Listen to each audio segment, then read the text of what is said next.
Views and opinions of any of the guests of After Hours AM are not necessarily the views and opinions of After Hours AM, its hosts, its staff, or any of its affiliates.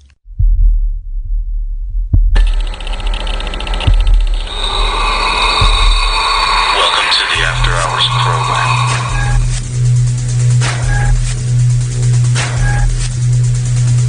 Are you ready? It's alive! It's alive! It's alive! Now broadcasting live from the After Hours AM studio, Joel Sturgis and Eric Olson.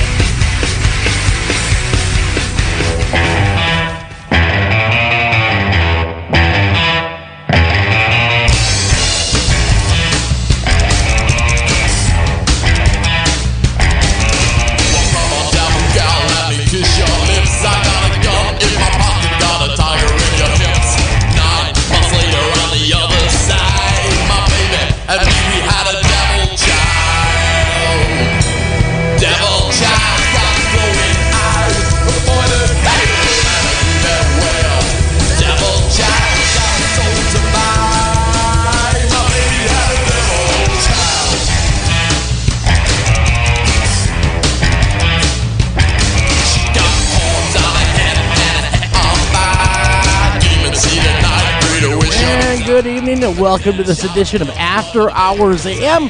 I'm your host, Joel Sturgis. Right along with me, Eric Olson. Hey, Eric, how you been, my friend? You know, pretty good. It's been a crazy week, but It has been. They all are. I know you're the one who really had the crazy week. I am You've broad. been moving. That's Tell us right. What happened. Well, you know, I moved into this giant, hulking, older house, loving it. It's almost what they called an estate when I moved in because it's so big. It's like, now it's Sturgis Manor. That's what I'm calling it from now on. How hip is that? It's really big. It's 1, 2, 3, 4, 5, 6, 7 bedrooms. That's a lot of better. Well, you know, that's not a problem at all. I kind of like the extra space because, you know, I can hide. Well, you have a lot of bodies. I do. Well, I got 5 children. Going to be 5 children here soon. Myself, the wife. So really, yeah, we do have quite a lot of bodies. And before I forget, though, I'd like to give a big shout out to our fans that work at Kingsley Shores Memory Care. My grandmother's over there, Phyllis Martin. Bless her soul. She's a resident over there, and they expressed to me and my family how much they enjoy After Hours AM. So I just want to go ahead, give you guys a big shout out. Thank you for the support, and thank you for listening. Absolutely. Way to go. Hey, I am. This is real, true live radio. We just found out a bit ago that we may have some issues with the guest, and guess what? Now we may not have any issues with our guest. How about that? Well, tell me why, Eric. Life. This is going on as we flippin' speak. So what else is new besides, you know, Paris in flames? Well, no, that I want to touch on that. My God, man, did you watch that go down? ISIS basically marches into Paris and kills a bunch of people. Well, the theater, you know, the concert, the Eagles of death metal, that was the most appalling of all. As if you can compare slaughtering innocents by various methods and come up with one that's the worst. But, you know, what it reminded me of, I hate to say it reminded me of the Inglourious Bastards, you know, yes. Where they're in the theater and they're wiping out all the Nazis. Well, this was, unfortunately, a real-life version of that. And, my God, there were only 3 of them, but it just shows you, you know, if you have automatic weapons and explosives. And they have no weapons, mind you, in Paris. It's a gun-free zone. It would appear, yes. Look how well the gun-free... Eric, I got to just throw this in there. And it's brought to my attention. A lot of people out, and it's horrifying, and it's despicable. It was brought to my attention by law enforcement. In fact, I was talking about this to a couple law enforcement friends of mine, and they said, "Yeah, look how well the gun-free zone worked for them." I said, "What do you mean?" And they said, "Had somebody been armed, or at least a few people, they could have stopped this." Well, of course. I mean, yes, I can't really argue with that. It's a simple fact. the question always comes down to, is the trade-off worth it? Well, when you have, mass chaos, mass death, I don't know what the totals of dead and wounded ended up being. Oh boy, it's up there. It's like 129, if I'm not mistaken. Were killed, right? Yeah, and hundreds more are injured. So, so when you have an event like that, I mean, sure, it's very easy to say, well, yes, my goodness, if anyone had had a concealed weapon, if the police or the guards, whoever was there, I'm sure they had security guards or ushers, my God, for that matter. But this was a rock concert. They must have had security guards. Yeah. If any of those people had been armed, then, it wouldn't necessarily have been stopped. It certainly wouldn't necessarily have been, nipped in the bud, but would less damage, would fewer civilians, would fewer innocents have been killed? Very possibly. I mean, I wouldn't argue with that. The question, though, is in the long run, over the big haul, over the medium and long run, over the years and decades, is the trade-off, of people going around accidentally shooting themselves and shooting their wives, going to the bathroom, or whatever the case may be. Is that worth it? No, we've touched on this subject several times in the show, and I know where you stand, you know where I stand, but really, quite honestly, though, had there been competent, even law enforcement, or even guards that were capable and competent to carry firearms, I do believe this incident would have been floored. At least the death toll would have been way less than what it is today. Could you imagine sitting there totally unarmed watching others being just massacred? I mean, I couldn't do it personally, but yes, I get what you're saying, society's trade-off. Now, I don't have any problem at all with security guards at a rock concert being armed. That doesn't bother me. I don't have any problem with security guards in general being armed, although the other side of the coin, because there's always another side of the coin, right before I went away to college, I suppose we won't say which school at the moment because it's not very flattering, but right before I went to school, to college, in the 70s, I think we've mentioned the school before, but we won't now, there was a shooting of a student by a security guard, mistaken. He was crawling in his dorm window. He was sneaking in other words, into a dorm window, and he was shot dead by a security guard. That wouldn't have happened if the security guard hadn't been armed. No, this is true. I don't have a problem with security guards, quasi, police, the quasi police function. I don't have any problem with them being armed, and I wish in this case, absolutely, my goodness, that they had been. Absolutely. No, yeah. I mean, after a discussion with law enforcement, they just kind of chuckled and said, "Let them try that here." Not as in they're making fun of what happened there, because I said, what would happen if ISIS did come to the States and try that exact same thing? And they just kind of gave me the cop look and said, it would not end well for them. Yeah. Well, I knew we were going to talk about this because I was thinking about it myself. And it does seem awfully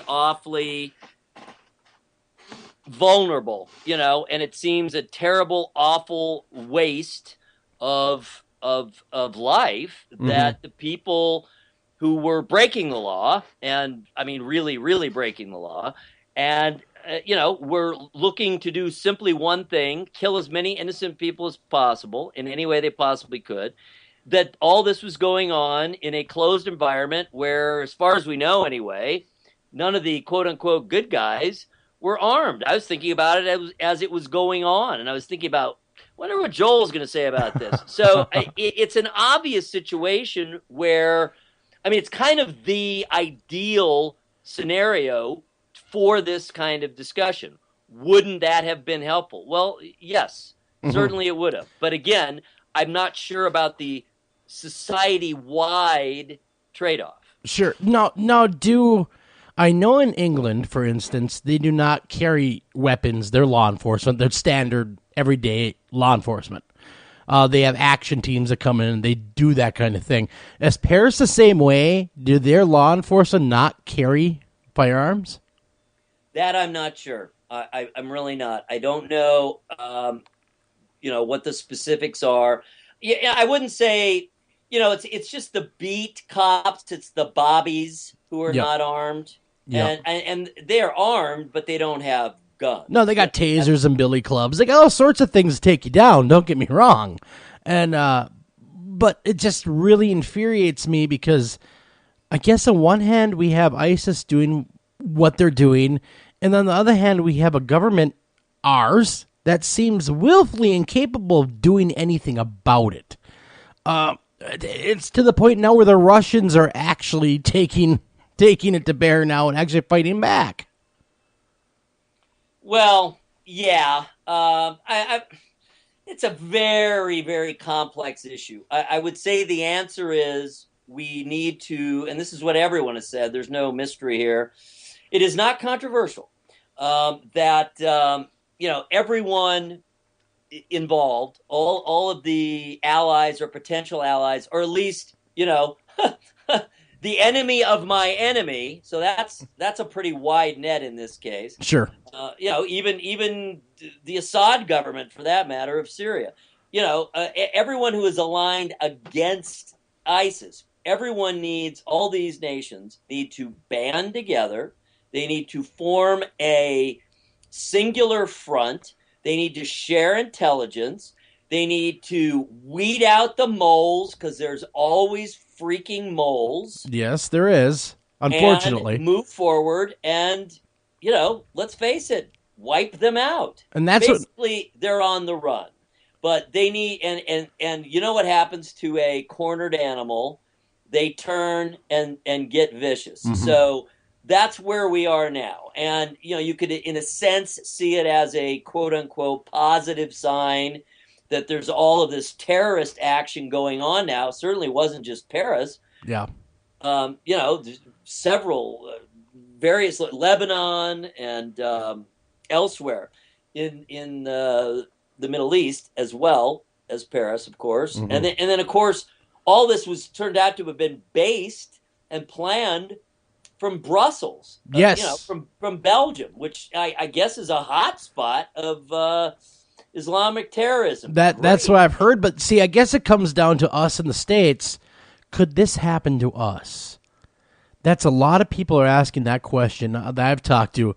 Could this indeed happen to us? Could we be that big red mark next? Anywhere.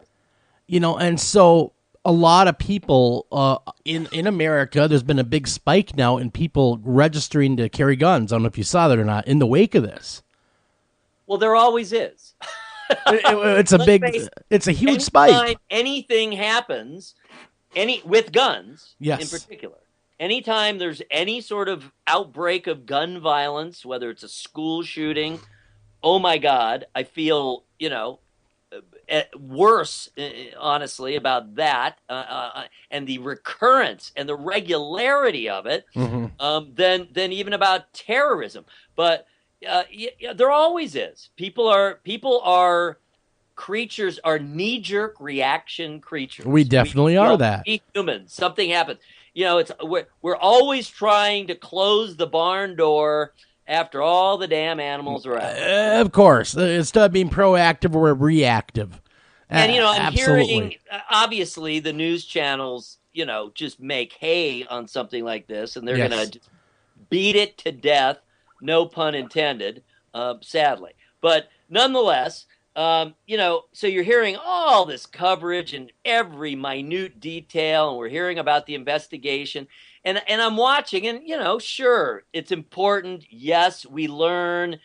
The more we learn about past attacks and events, mm-hmm. the more we can kind of extrapolate going forward and predict what's going to happen going forward. But I'm still saying to myself, my God, it's just, this is so too late. It's the same thing when they go into all this minute, incredible, painstaking detail after a plane crash, right? Yes. Well, you're not bringing them back. No, you're not. You're not bringing them back. Do some of this before.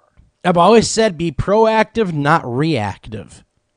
Absolutely. let's- but of course that's difficult. It So, is. I mean, It on the is. one hand, the U.S., you don't want to speak too soon because something could happen literally as we are speaking. Well, that is true. 9/11 happened.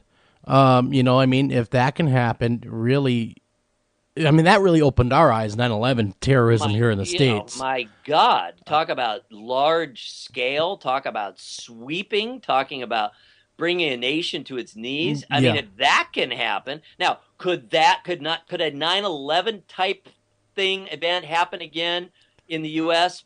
Probably not. At least not that way. No. But no, I anything wouldn't think else so. Could happen. Things we haven't even thought Oh, of. sure. That's the problem. and It's always something exactly. we don't think But of. we can't live in fear either. We can't sit there and dwell on it and live in fear. Otherwise, they win. Terrorists win.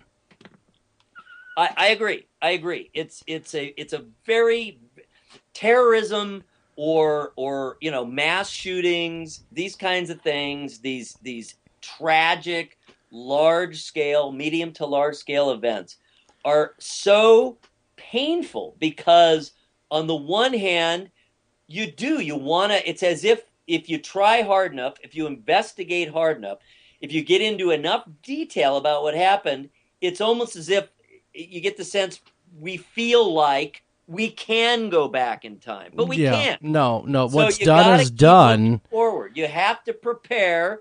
You have to be vigilant. You have to be smart. You got to try to think outside the box. You got to try to think like a terrorist does. But I agree with you also. On the other hand, you can't let it run your life. No, we can't. And what's the point? And moving from that subject, because quite honestly, we could go back and forth about terrorism all night, and which we have gone in depth before about terrorism. Here in Minnesota, my great state of Minnesota, love it, we have our own unrest going on. An unarmed black man shot Sunday night by Minneapolis police has died. This is old news. This happened yesterday. He died. He passed away. Jamar Clark, 24, had been on life support since being shot, but he was unarmed by police, evidently. And my God, man, I mean, now we're going from terrorism to being afraid of the police. I mean, we live in a messed up world. Come on. We do. It's a similar type thing. Where do you draw the line?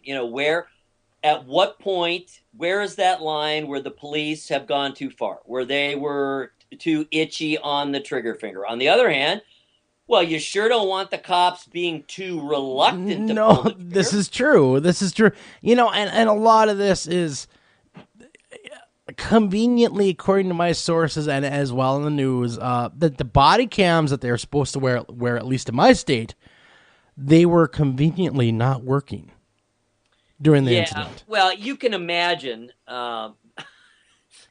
Nobody's body is cams. happy with that concept of having their literally every move, having a record of it. But unfortunately, I guess what it is every cop is their own reality TV show. Is where we are now. Well, the thing of it is, though, if you have nothing to hide, you hide nothing. So I mean, why would you care? I don't know. I don't know. Just general principles. Maybe you have bad gas pretty often. You don't want everyone to know. You maybe eat too many donuts. No, I get you. No, I get where you're coming from. I mean, I just want to throw that in there because it's maybe just, you're ugly. It's been a tough week. It's been a tough week. The news circuit has been very violent this week. And it's just kind of depressing. It's so dispiriting. I was visiting my mother, my poor mother, who had a stroke and who's at the rehab facility, and all this was happened to just be breaking while I was there, and we were all watching it on TV. And she is a she is a fan. She's not nuts about it, but she is a fan of Fox News. So we were watching Fox News. And who was anchoring at the time? Oh, Shepard. And oh my goodness, he was almost in tears. He was breaking up as he was talking. It was actually very moving. It was not forced or fake or anything. Yeah. It was very moving. He's good. He's very good, I think. And he's kind of the only one who he's their best one. Let's put it that way. So anyway, it just gets you down. It will if you let it. It will definitely get you down.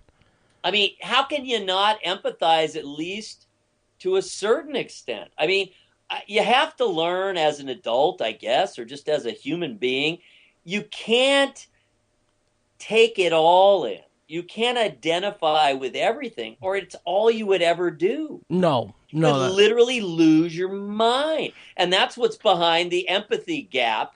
And, it is it's kind of embarrassing. We do not respond the same way when things like this happen in Africa. No, we do not. Or the Middle East, unless it's Israel. But even Israel, we don't respond the same way because we're just used to it, as when it's in Europe or perhaps Japan or, of course, here in North America. So what you're saying, as long as it's over there, we're all right. But when it comes to westernized civilization, that's when it hits home, and that could be us.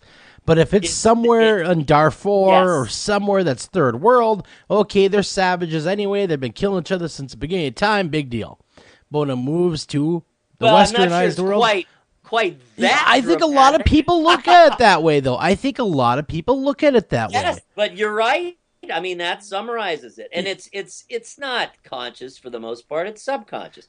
But when you look back over it, people are complaining. Well, my goodness, that Boko Haram, whatever they are in Nigeria, sure, they've killed more people in the same time frame, and yet you barely hear about it here. It's barely a blip, and we have to be honest and say, yeah, you're right. Yes. Because we don't identify with that.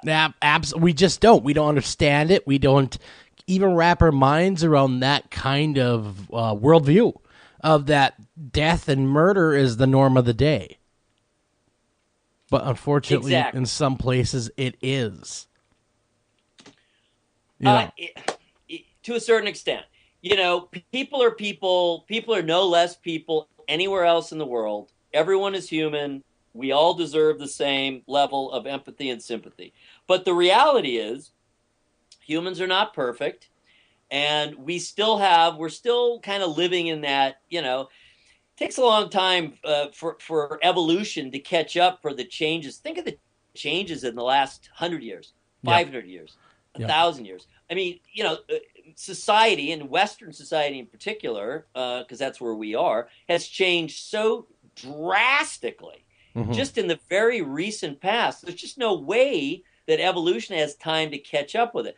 So our vegetable brains, or at least our reptile brains, let's go one level up from vegetable brain, our deep buried reptile brain, that part of us that really only cares about self-preservation, we are still villagers. Yes, we are still clan people. We care about our clan, and that's about it. Deep down inside. Really changed is our clan has expanded, basically, for the most part, to include our whole country, and at least to a certain extent, other countries that think more or less like we do. Exactly. You like-minded people. We want to see them do well, but it's just a weird way that we have evolved to only, like you said, care about our clan in some respects and not care about other clans.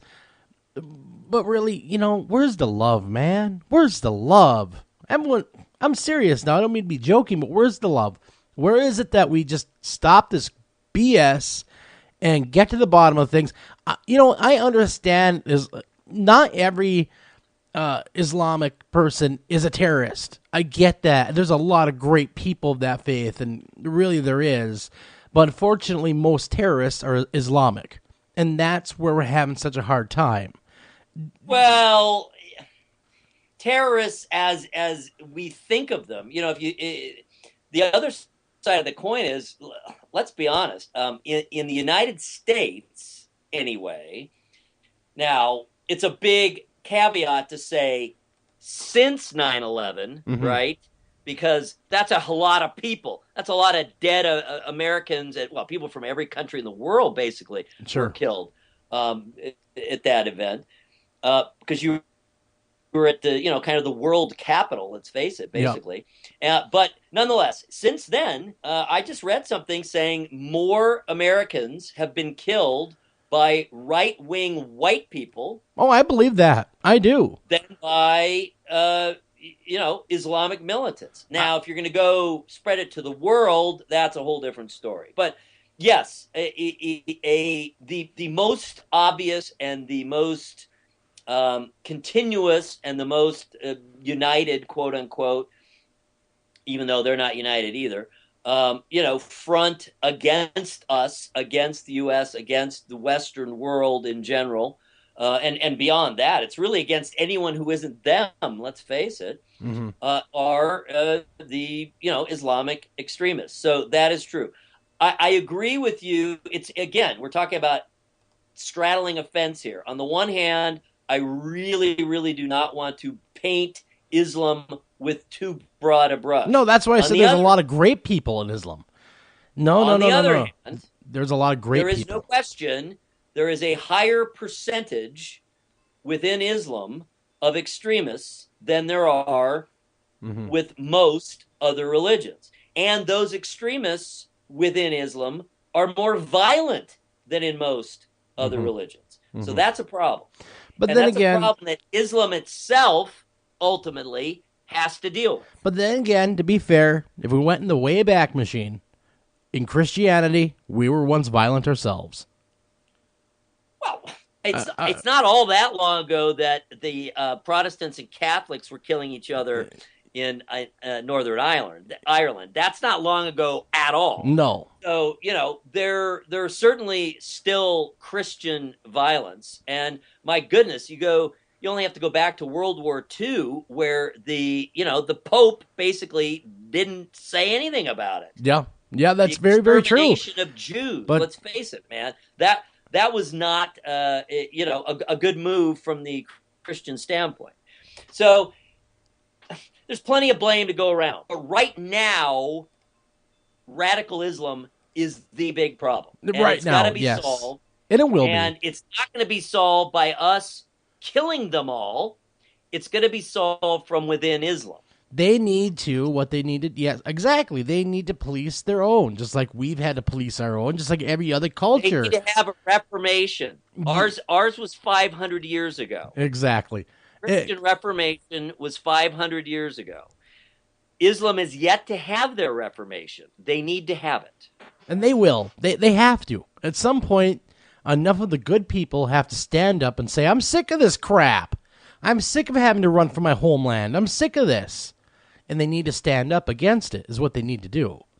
Exactly. And until that happens, it's going to be the same cycle of violence over and over again, unfortunately. I agree. I agree. And our immediate reaction is, my God, can we just kill them all? Well, and honestly, I would be happy to kill them all. But that's not going to solve it, unfortunately, because more will be bred. Well, exactly. But, we could talk about that again all night, and we have talked about before at length. Do you want to hear a little ghost story from the new house, quick? Gosh, yes, before we talk about ghosts. Yeah, exactly. My wife was up at 2 a.m. with our little girl. Mine, she's only 2, so she still gets up sometime in the middle of the night. So I'm sleeping away, and she's downstairs, which is 2 floors, 1 floor, 1 floor below me. And she's talking to our little daughter, Alex, consoling her, getting her to go back to sleep. Next thing she hears is creaks on the steps. Just like someone's walking down the steps. In fact, she went to the point to call for me, thinking I'm the one that was up. She got up to go look. No one was on the steps, Eric. Nobody. Freaked her out to the point where she came and got me. And says, I don't know what's going on in this house. It's creepy. I don't know. So then, after interviewing countless paranormal investigators on the show, I decided to take our own advice that we've given people, take a stand. So I just said, nicely and politely, to the spirits of this home, which I do respect, and I don't mind that they're here at all. Hey, you know what? Other people live here. If you want to be here, that's cool. Just don't scare us, all right? Don't scare the kids. Don't scare the wife. Stay out of the bathroom and the bedroom. Anything else, you can do whatever you want. After that, it calmed right down. Very nice. You know. That you did exactly the right thing. Sometimes that leads to, be 20 flying knives. Well, that is true. It is a calculated risk. That did not happen. No, it did not happen. Thank God it didn't happen. You looked silly. If it would have said, "Get out," I would have ran out, to be honest with you. No, all joking aside, I would have been like, all right, it's time to roll. Tell you what, you are still of stouter heart than I. I don't know if I really could be that blasé about living in a house, even if it's benign, even if there's nothing negative about living in a house that appears to be, really, no kidding, haunted. But, we got to run a break. But really, they're just people, man. They're just people, just you and me. They're after the love. And I'm sure they want to see Islam stop what they're doing, too. Be right back right after this.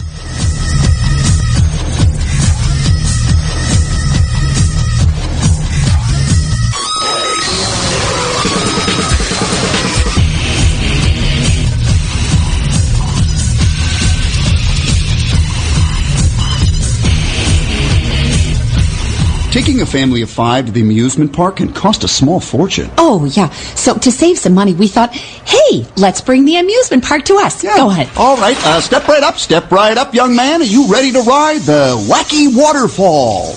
That's just the bathtub with the shower head running. Nope, it's the Wacky Waterfall. It's the shower, Dad. Waterfall. Wacky. There's an easier way to save. To get a free rate quote, go to geico.com. Then buy online, over the phone, or at your local Geico. Unexpected reactions to smart financial decisions brought to you by feedthepig.org.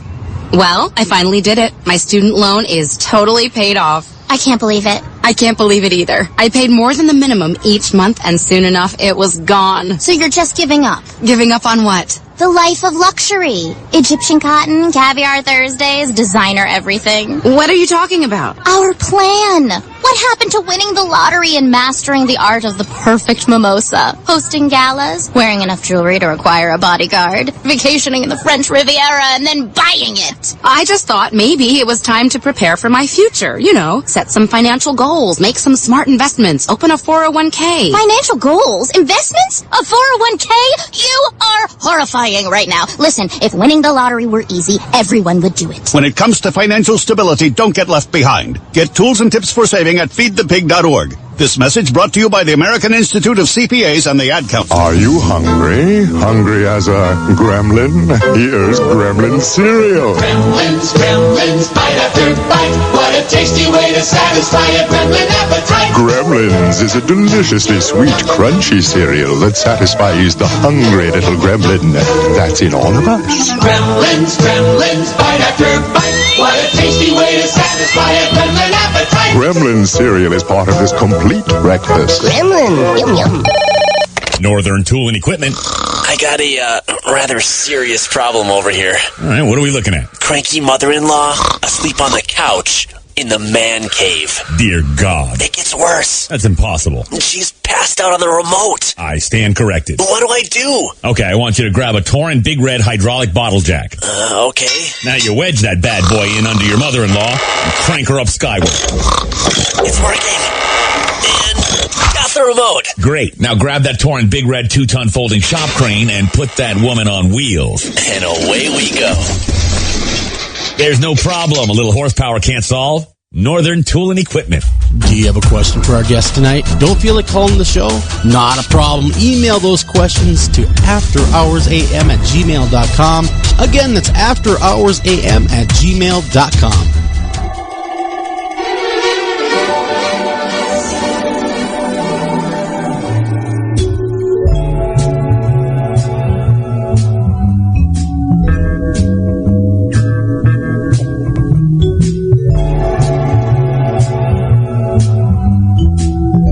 Welcome back to After Hours AM with your host, Joel Sturgis. Right along with me, Eric Olson. Eric is feverishly working on, well, it sounds like he's working on an essay. But I assure you, he is not. No, I'm here. We're, as I alluded to, and I am using that word exactly correctly, not like football announcers use it. As I alluded to at the beginning of the show, we were having some potential issues that came up with our guest, and those appear to have now been resolved, but I'm still having to address some matters, and concerns. And so on the one hand, my poor brain, which, is bifurcated as all of ours are, one half is speaking and focusing and caring deeply about what's going on the air. The other, I'm having to answer a bunch of dumb questions via email. So wow, listen to you go. My God, man. You deserve a round of applause. I wish I had a track for you, a applause track. I just don't want handy. But thank you. I know. But can we do America's Most Haunted Headlines? Because, man, God, yes. Sweet. Let's get on it. Because, man, now we got a freaking site. By the way, let's send everyone to the site who is not listening via the site. Go to America's-Most-Haunted.com. Yes, and you can listen to the show if you're not already there, because, you listen to us live. Check us out. Follow along. Have some fun. Have a Coke and a smile as long. Well, I wish Coca-Cola was a sponsor, so let's just say have a soda and a smile. Yeah, have a soft drink. That's right. Of your choice. Of indeterminate brand. Okay, so we got the site, and we will be going to that. But in the meantime, before we go to the site, because I want to spend definitely some time on the site this time and talking about stories there, because we got some great stuff, I got to tell you. But in the meantime, let's head on over to the Twitter account, the America's Most Haunted Twitter account. That is America's Most Haunted, at AM Haunted on Twitter. So get on over there, my friends. All right, so there's always some cool astronomical event going on. Did you know this week is the peak of the Taurid meteor shower? I did not know that, but now I'm reading this up. That's cool. Look at those pictures. It's very cool. There's always something cool going on in the sky. Of course, here in Ohio, and probably you two up in Minnesota, we get clouds an awful lot. Although I'll tell you, global warming has smiled upon Northeast Ohio. Oh yeah, we've been warmer than heck. Better place. We've been warmer than heck up here as well. In fact, we just got an inch of snow today, so it's our first snowfall. So yay! Well, I hear the cold is headed our way, but I mean, it was almost 70 degrees yesterday. We're in mid-November in Northeast Ohio. It was almost 70 degrees. Wow, I'd be worried a little bit. It was 60 at night. Wow, I'd be a little concerned. It's odd. It is really odd. What's next? Dinosaurs showing up? No exaggeration. I turned on the air conditioning on the 18th of November. That's the first time ever, I'm sure. It's the latest by about a month. Wow. Well, that's all right for you. Look at that. I suppose it is. November. So anyway, Taurid meteor shower. What I was going to say is it's cloudy here a lot, but it's less cloudy than it used to be. If you look at the sunny day index, Cleveland actually used to be really low, like one of the worst, and it has in the U.S. And it has improved a lot over the last 20 years. There are a number more clear days here. So add to that the general warmer attitude. Of course, really, it just means more extreme. When it's cold, it's colder. And when it's warm, it's warmer. But the average is warmer. More proof. This is the old North Coast. Exactly. More proof that God loves Cleveland. Photographer John Ashley, and he's in Montana, and the super great picture of the Montana sky, a barn, and a meteor streaking through the sky. Sure. You know what's only 2 months off now? Huh? What? Christmas. The X-Files. Oh, yes. January 24th, X-Files comes back to TV near you on Fox. With all your favorite characters, Mulder, Scully, the strange guy smoking cigarettes. They're all going to be there for your viewing pleasure. I've heard the lone gunmen are even going to appear. Interesting. Now, I want to apologize to everyone for all the tech issues.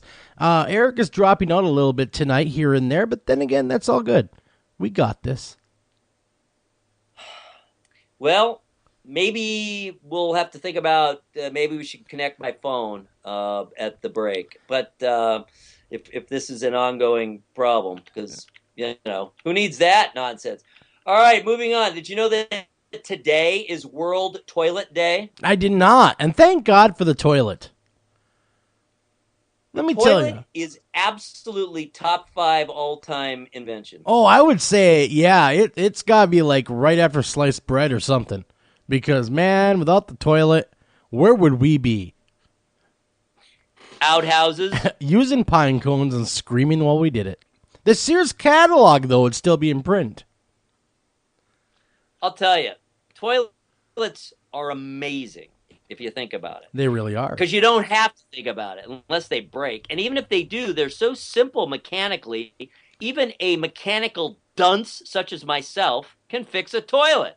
Sure, toilets are like every man's favorite tool, I guess, or appliance, or however you want to put it. And they're easy to fix, like you said. They really give us years of reliability. And make sure if you're going to use the toilet, make sure to always put the lid down, gentlemen, when you are done. Yes, especially if you have women in the house. Oh, I hear it every now and again. If the toilet lid is left up in my household, oh, you know I hear it.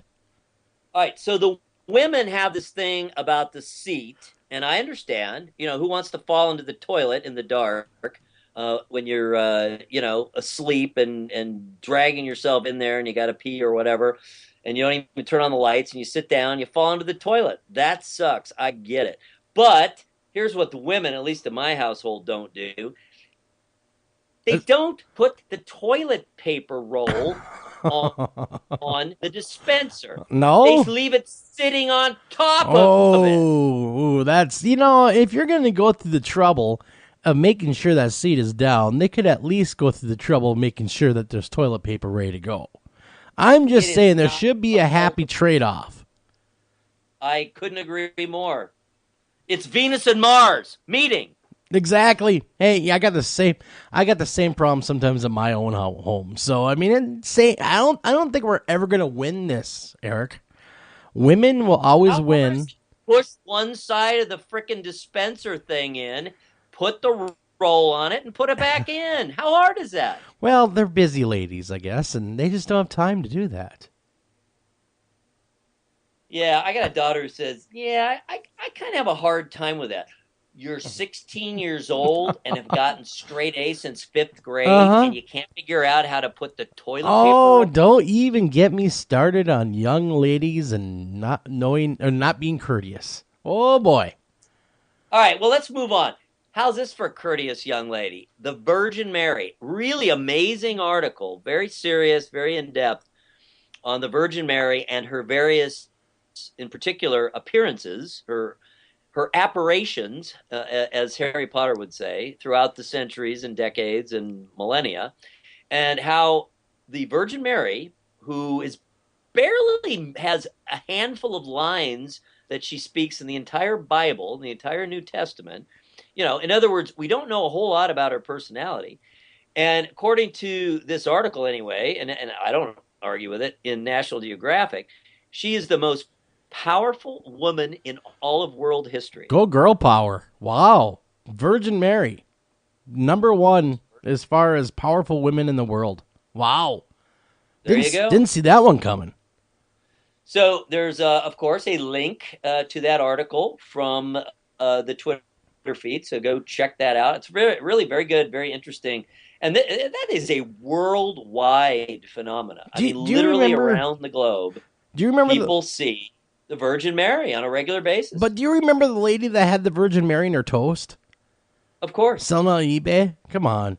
I mean, Well, how about a full body apparition of Jesus on a dog's butt? That is true. I remember that one as well.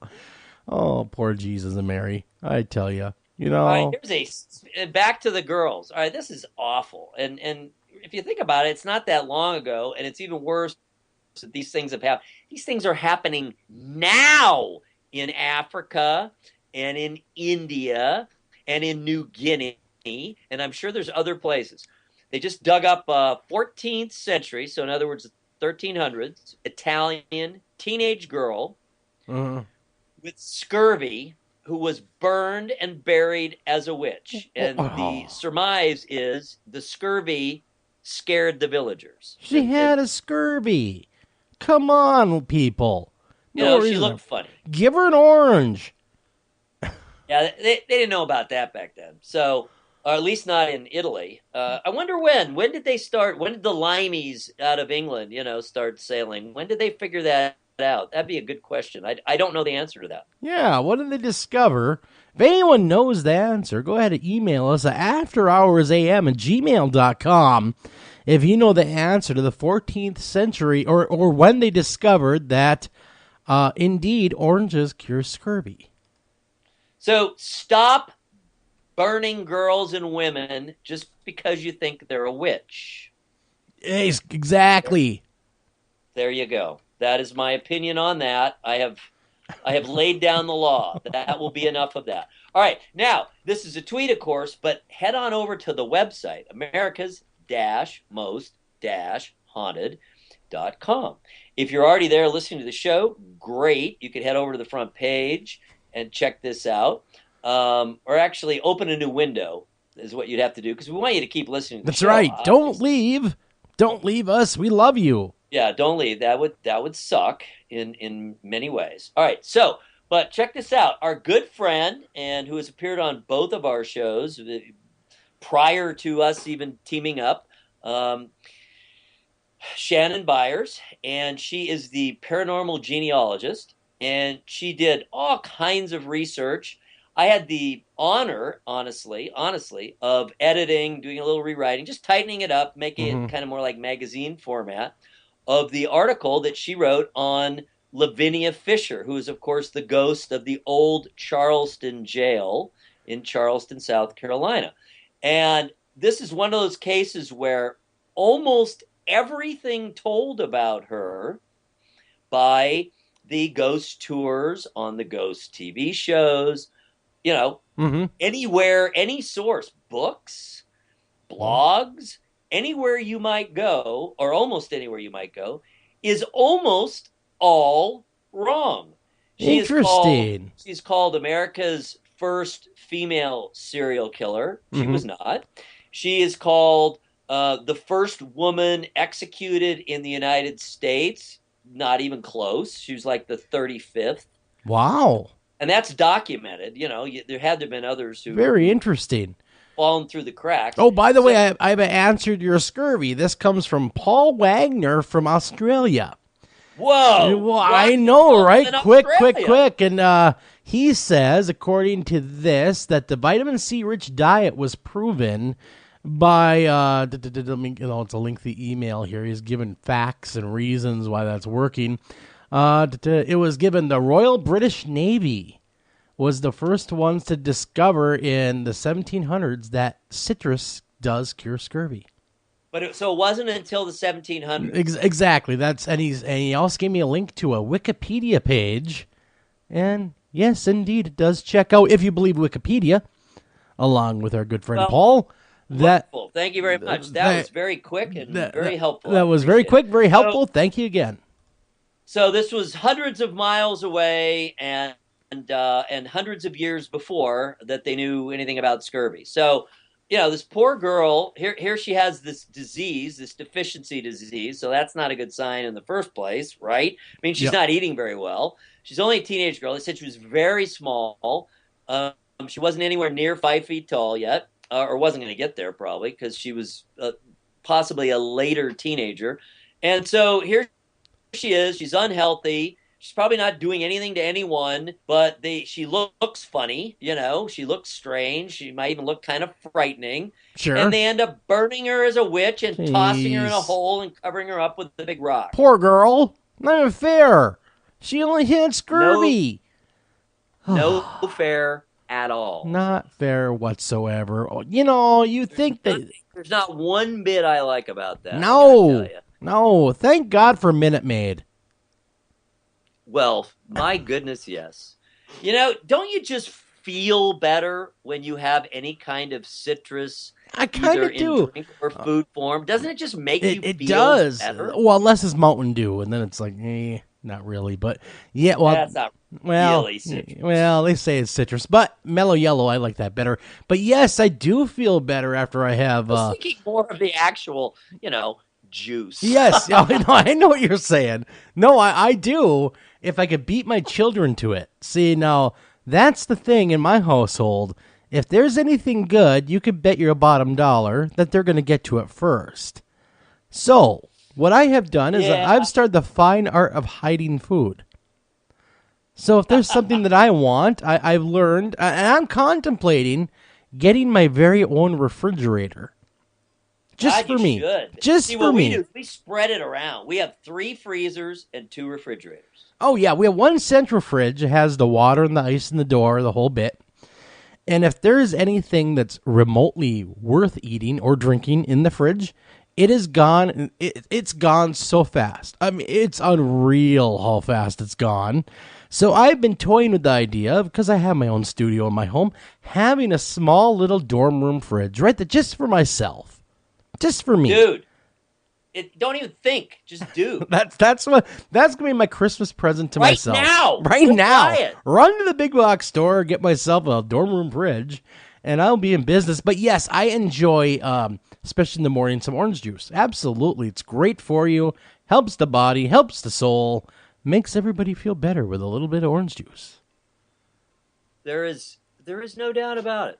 All right, moving on. This is back to the Twitter feed. I mean, you don't have to go. You can stay on the site if you want. But I just love this. There is a private bunker for sale. It's only $17.5 million. We have all kinds of pictures on the @AM Haunted feed.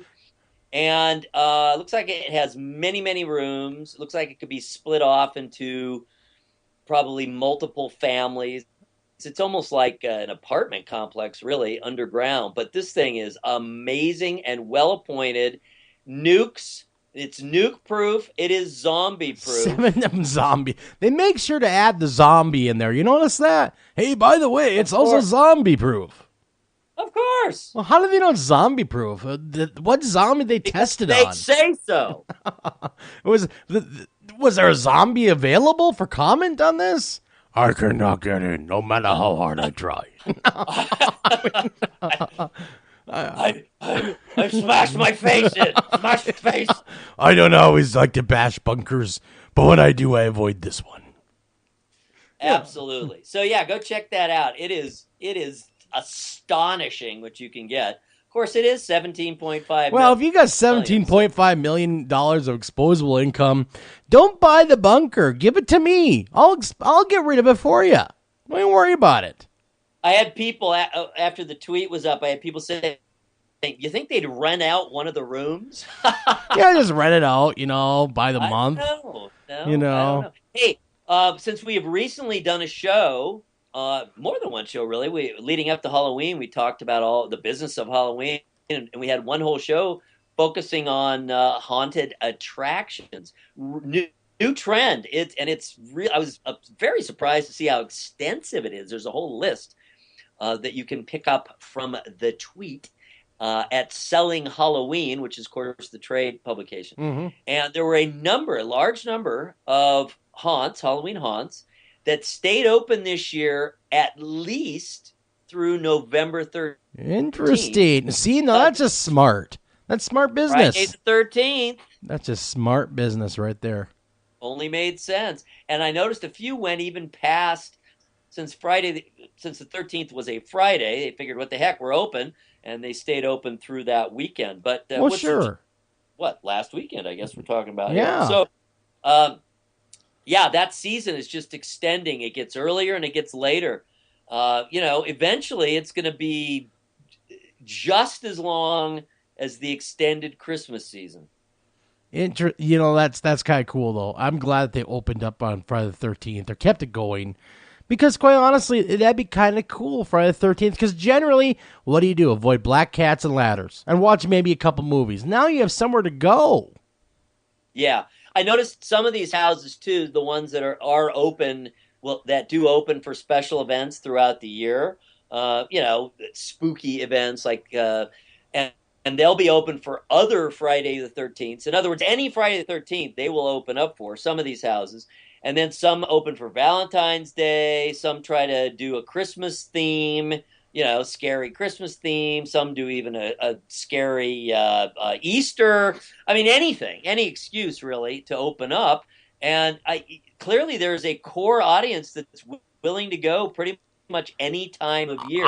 We have yet to see a successful year-round haunt. Yes, it'd be great to see some people get married there too. Wouldn't that be great? Where'd you get married at? Well, the local haunted house.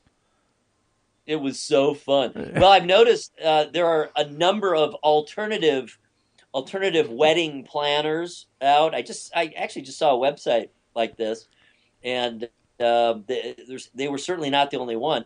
And you can have any kind of theme you want. Horror themes, zombie themes are very popular. I tried with my wife to get a theme wedding. She shot me down every theme I came up with. Not happening. You name it, I tried it. I desperately wanted a zombie theme wedding. This is years ago. And that was shot down for that too. But good luck on you people that get that done where your significant other's willing to do a theme wedding. Because mine was not. Shame on you, Jennifer. Shame on you. You tell her. Have you noticed that there's a recurring theme with horror-based engagements? I have. The whole thing is filmed. It's recorded. Because otherwise, who would know and who would care? Well, it's true. Who would know and who would care, to be honest. But I do think it's kind of cool.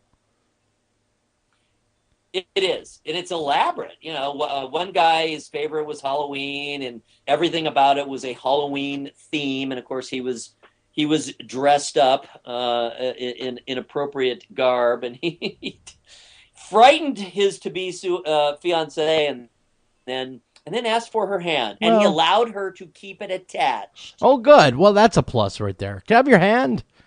Well, speaking of hand being cut off, do you see The Walking Dead, by the way? Sorry, didn't mean to throw that in there, but... Oh, of course. My God, did you see that guy get his arm whacked off in that show? Yeah, it was so nonchalant. Yeah, it's like, whatever, toss it aside. Yeah, it was like, cut it off. The guy did. I couldn't believe it. Yeah, just so... sadly, we've run out of time. We're not having our usual in-depth Walking Dead conversation. But yeah, everything I'm hearing... I'll tell you what, all the spoiler people, all the insider people, the people who lurk and actually hang around the set itself. Yeah. Oh. Hello? Hi there. We have our guest popping in a little bit early. That's all right. Tara, if you hold on 1 minute, we're going to go to our Fox News. We come back.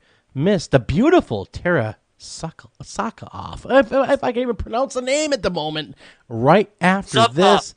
Perfect. Be right back, guys. Don't go anywhere.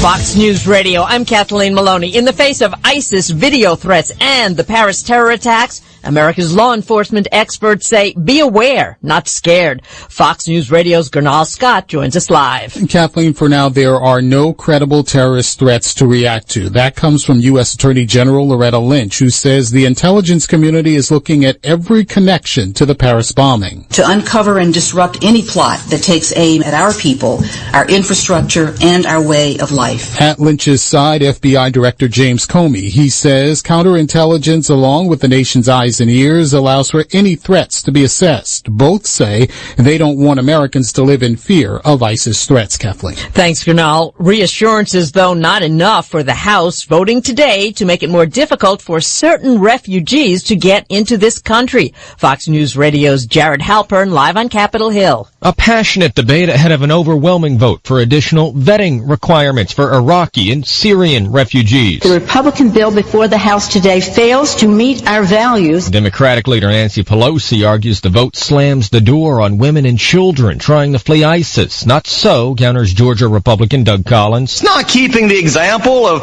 a young mother with kids from going through the process. There's nothing in this bill that does that. 47 Democrats joined Republicans to muster enough support to override a threatened presidential veto, though Senate Democrats predict the bill won't get that far. Kathleen.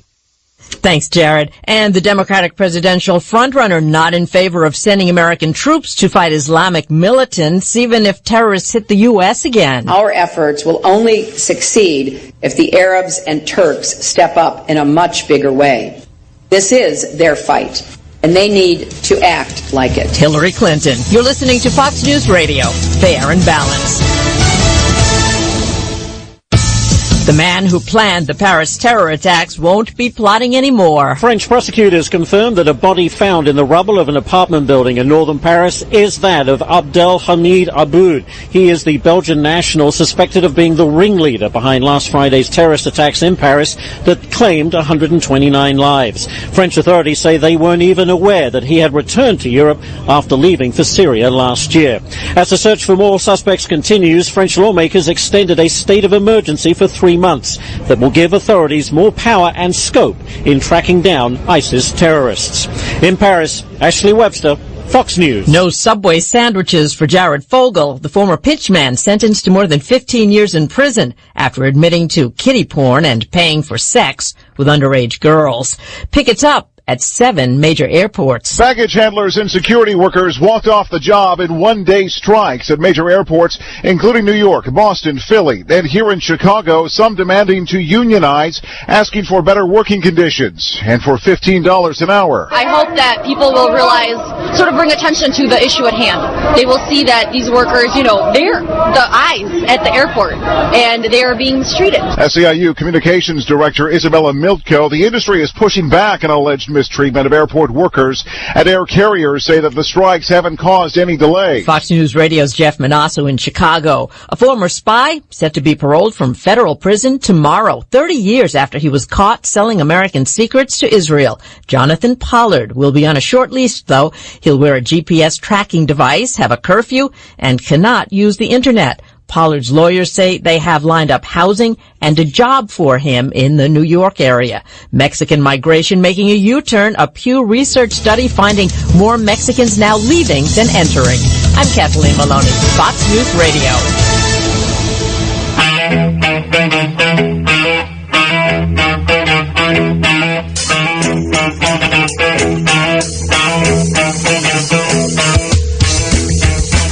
Welcome back to After Hours AM, everybody. And not every day do we get to talk to someone of the caliber of our guest tonight. Eric, who are we talking to tonight, man? Tara Subkoff.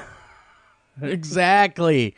Hello, everybody, and welcome to this edition of After Hours AM. And we're talking with, I watched the film. Of course, and it's hashtag horror. Should I introduce myself also? Absolutely. I'm just of hashtag horror. Exactly. Jump right into it. Tell us who you are, what you do, and some of your background. Sure. I was an actress back in the day in a lot of indie films in the 90s. And then I segued into doing a sort of fashion art hybrid called Imitation of Christ. That was also pretty political and environmental and into recycling, upcycling, and taking old things and making them new. And then I was into doing a lot of video and short film projects and performances. One of them I did during the time of the Venice Biennale with Mila Jovovich, who we know is a big genre star. And my first feature film, hashtag horror, opens in theaters tomorrow in New York and LA, the Arena Theater in Los Angeles, and IFC Center on 6th Avenue here in New York City, and wide on VOD. So I'm really excited to talk to you guys about my movie, hashtag horror. How, when you're doing hashtag horror, this is your first time in the director's seat, am I correct, ma'am? And this is your my first time in the director's seat with directing a feature film. Gotcha. Now, were you nervous at all taking that and running with it? That first full feature film director, or were you really comfortable with it? I would be lying. I think anyone would be lying if they said they were really comfortable the first time they direct a feature film. I also only had 17 days to shoot. Oh my and gosh! I shot through 3 blizzards where the snow was up to mid-thigh, and then would melt the next day. So yes, 17 days. Really, it was a brutal shoot, and I shot with real 12-year-old girls. Yeah, that'd be the toughest part. What they say? The three no's: no kids, no water, and no animals. Wow. I broke 2 of those. I had kids, and I guess you can call snow water. So it was definitely a tough shoot, and I'm sort of a nervous person in general. I would admit that, but I think I managed to pull off something that I'm proud of, and that I think is mostly because of all my collaborations and great cast and artist collaborations I did with Tabor Roback and Urs Fischer, and I think it's a pretty special, strange little movie that I really hope everyone goes to check out. Yeah, absolutely. Wow. Absolutely. Eric Olson here. Congratulations. Very interesting, really great concept, and the look is amazing. It's very stylish, and I love the way you brought all the actual real-life artwork into it. I was wondering how you ended up, based on kind of just what you said now, how did you decide to go so young with the 12-year-old girls versus maybe a little bit older, mid-teens, which might have been, you know, a little less edgy perhaps, and maybe even easier to work with? Aren't all you horror fans so bored of the same, 20-somethings playing 16-year-olds? Yes. Anyway, I wanted to do a piece that I felt like was a really modern twist on a horror, on a contemporary horror story, which I really feel like is the horror of cyberbullying.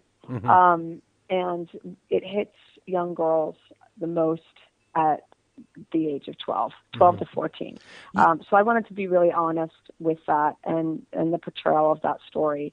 And I felt like to do it justice, the girls should really be 12. I also really love that line in Stand By Me, the last line in the movie when he says, I don't have friends like I did when I was 12. Jesus, does anybody? And I thought, what kids go through now at this age with cyberbullying and not knowing who their friends are and everything that's happening right now because of social media and anonymity and people not having to face people with cruelty, and how far it can go, how many teen suicides there have been this past year in the U.S. alone. I think it felt right to have it be as authentic and real as possible. No, I didn't want to make a Hollywood movie because that's the joy of being able to get independent financing and do something really original and unique, is to not have to do the same story that they do. So that was a privilege of being able to be a real independent. And what impacted me the most was regarding the girls is you really pointed out or you demonstrated it without being heavy-handed that, oh my God, the kids are so much older these days. 12 is the new 15. Well, yeah, that's and really true. Real 12-year-old girls playing 12-year-old girls. So, I mean, they really do look like that. Yeah, like I think that's also, I think I have a joke in there about, my mom told me I eat too much chicken. I think there's a whole thing about people talking about the hormones in food and having girls mature earlier and all of that. But I think there is truth to that, because I definitely didn't look like that when I was 12. Oh heck no! But, I'm 41 years old, and I'm trying to think back when I was 12, and I don't remember any of the girls looking like that at all when I was 12. Most of them were they look like me, full of pimples and. Well, I think it's a really awkward age, especially for girls, or if you're sort of halfway between being a kid and somewhere not a kid. And I think it's an interesting time of kind of going back and forth and not knowing who you are and trying to experiment with different things and questioning different things. So I think it was really important to kind of portray that honestly. Well, I like the social commentary that you had in there, not only about the bullying, but the phone addiction too, that everybody seems to have. I tried to set up. I don't know if you caught. I tried to set up with all the adults first. The phone addiction. Yes. Yeah. Because where do you think the kids get it from? Right? It's like the apple doesn't fall too far from the tree. So Chloe Sevigny, who plays the mom, is has 2 phones and has lost them and misplaced them and is flipping out. Yelling at the help. Find my phones now. Exactly. But, yeah. And then Timothy Hutton, who plays one of the other girls in the movie's fathers, is scolding her sort of formally at a table, and starts almost playing some phone app game while he's doing it. So I really wanted to set up all of the adults first. Yeah. Yeah. Almost in a way, it was a little ode to my youth, because I'm probably the same age as you guys, and the Breakfast Club, when they drop off all the kids. Yep. And you just have that little tiny segue. It's like 2 minutes with these parents who know who the kid is and why they're messed up. Yep. Those are some and I thought that would be fun. I thought that would be fun to. Yeah, I thought it would be fun to put that into the beginning of a horror movie. Well, anyone that's just tuning in, I love horror movies of my youth too. Like, I was a huge genre fan, and I loved like early Wes Craven, like Last House on the Left, and People Under the Stairs, and The Hills Have Eyes, and early Dario Argento, Suspiria, The Girl with the Crystal Plumage, and The Exorcist, The Shining, Poltergeist. These movies that had real arcs and character arcs, and flawed characters like the priest in The Exorcist who's drinking, and you've never seen that before. And I think it was so.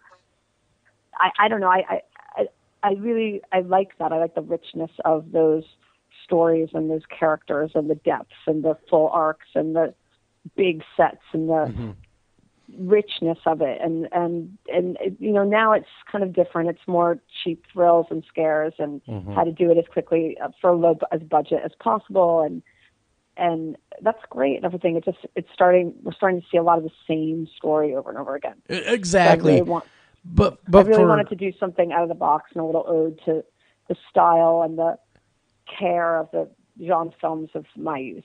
I really applaud you for that too, because, well, anyone that's just tuning in, we're talking to Miss Tara Subkoff tonight, and we really, really enjoyed her new movie, #Horror. We got a chance to see it before you guys got a chance to see it, and I'm telling you, check it out. Have the opportunity to check this film out. You're going to love it, but I want to ask you, someone that's in the film industry, and I was having a conversation with another filmmaker that I know very well, and he does horror. And we were talking back and forth. What is it with lately, within the last 10 years, I'd say, of them watering down horror to the point where it's not even horror anymore? Where rated PG-13 is the new thing of the day. Let's pack them into the theater. Where did real horror ever go? Well, I think it's also because some of the biggest genre fans are young girls. They want to get the audience in there. Mm-hmm. So, I always think, for me, I was probably around that age, and my brother, who's even younger than me, loved horror and genre, and we would just sneak into the theater, and nowadays kids can see it anyway, because they can just, sure. Fox News is going to love this, but they can just download it and see it online. Well, exactly. So, luckily my movie's not even rated for that reason, so kids can, parents don't have anything to say, which is great. I think that's great. I'm a huge fan of same-day release, VOD, and in select theaters. I think it's a smart, modern way to go, and also allows for a bigger audience to be able to see it. Mm-hmm. No, I would agree. I would definitely agree. And I think it's the smart way to go about things, because quite honestly, the movie theater isn't what it used to be. It's regurgitated films, really, in just a new packaging. Where at least in the independent reign, then the independent film area, you get something fresh and new that you've never seen before, and it keeps you guessing. I agree. I totally agree, and I think that it, more and more of us are going to start. I think most people watch films on their iPads, computers, and even their phones. Oh, I would definitely agree with you. I mean, look at something like... Especially kids. Especially kids yeah. today. It's just, I was over at my friend's place and her son's 12, and he had his laptop open, his iPad going, his phone going, and I think there were like 7 windows open on his laptop. So, and he was also watching a movie on his iPad. So I just feel like that's just where kids are at today, and that's a multitasker. That is a multitasker, right there. Yeah. He's pretty cool. He's a pretty cool kid. But I just think that's the norm. Yes. No one's going to be able to like sit in a theater for an hour and a half or 90 minutes. It's just like something of the past. Yeah, ADD is definitely kicked into the younger generation, and they cannot do it. Most of them are physically incapable of doing it. Yeah, it's cultural. It's cultural now. It's not. I don't even think it's biochemical. I think it's just cultural. We all have it, and kids, are speeding up. Yeah. I would totally agree with you. I would 100% agree. I really feel like I made this film with them in mind, and how fast it's cut, and how much goes on, and the exploding emojis and visuals and everything is really for that. Yeah, I caught that. You're really geared it towards that mindset, and that's smart. Thank you. And really, I thought it was Timothy Hunt. Yes, Timothy Hutton played a great character, the doctor, and he's always good in everything. Though I've interviewed him in the past quite a few times, and way back when he was doing the Dark Half movie. And cool. And he is just a heck of an actor, and kudos to you for grabbing him, because my gosh, he's good at everything he does. He did such a great job, right? What a great, crazy character Dr. White is. Unhinged. It is unhinged. It just I never saw him in that kind of role before. Yeah, I think it might be iconic. I think he might have done an iconic character. I think he might have. He really brought it. Sarah, you mentioned the emojis and all that. It was really kind of a risk to put so much of the on-screen or on-phone, really, experience actually into the film. How did you decide to do that? And I'm curious how you technically were able to do it, because, man, it was complex, just stuff going on. It's like a kaleidoscope. Thank you. It was complex. It is one of my favorite artists, video artist Tabor Roback, and I did a collaboration, and it's really a lot of his incredible video art that we use and take and kind of collage into the film. And to me, it really says so much about the explosion of the senses and the promise of a better world in these ideas of things like a second life that kids, I think even in Japan, have to go to rehab and won't leave their rooms because they're so involved in this. I wanted it to be something that felt really sticky and almost infectious, that you just want to see more of that. And it was important. I think it was really important to the story. I mean, in some ways, it's the monster in the movie.